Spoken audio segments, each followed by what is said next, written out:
You said it right there, limitations.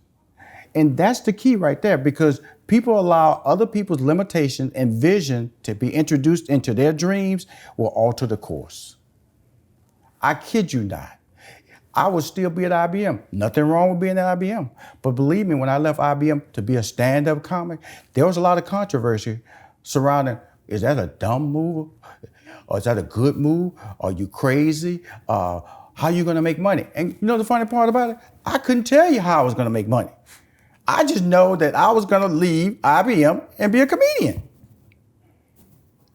But I left with so much doubt though, because they had burdened me with so much. So I left with, I could always go back. Right. And that's that safety net you say don't have. Yes. Because that held you back. Yes. You weren't all in. I wasn't all in. Right. I wasn't all in. And that made a difference. It made a huge difference, because once we allow somebody that negative message to creep into your dream, it will slow it down or it can alter the direction. That's why people are sitting at home, not happy, working in jobs, they're not happy. And then guess what? They take that negative spirit that affects them physically.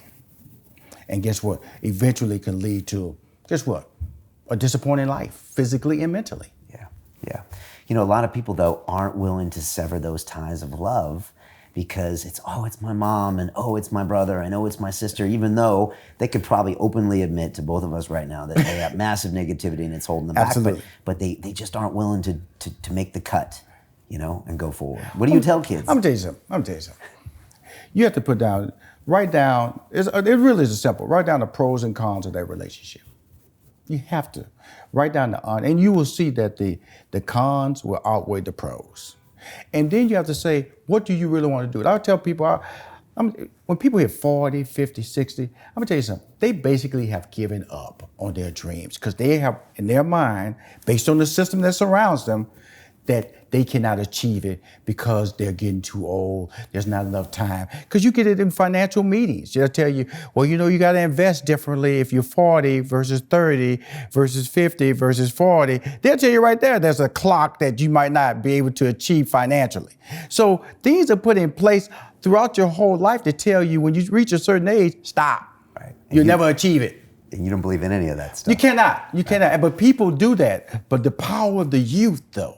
So I tell people in your 40s and 50s and 60s, if you're not happy with your life, go back to in your early 20s when you had that fire and brimstone, when you were a dreamer. You said, this is what I want to do. Before people start shifting your ideas and taking over your path and telling you should be doing this, and you accepted that ignorance. In that 20s, that's the person you wanted to be. And it's not too late. You can still be that person. Go back and understand that those values. See, do not look at that job resume, because everything on that job resume is things that you just did for a job. I'm talking about your passion, your gifts of what you want to do. Those are in your early 20s. They got shifted, they got diverted, they got changed because you got married, you moved, maybe you're in the military, got a bad relationship, or you just lost confidence in yourself because you didn't have people around you protecting you. Go back to your early 20s.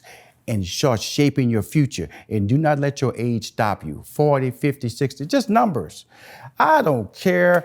I'm gonna tell you something. When I wake up the next day, I'm happy because guess what? I've already went to sleep knowing I have a plan of success when I wake up.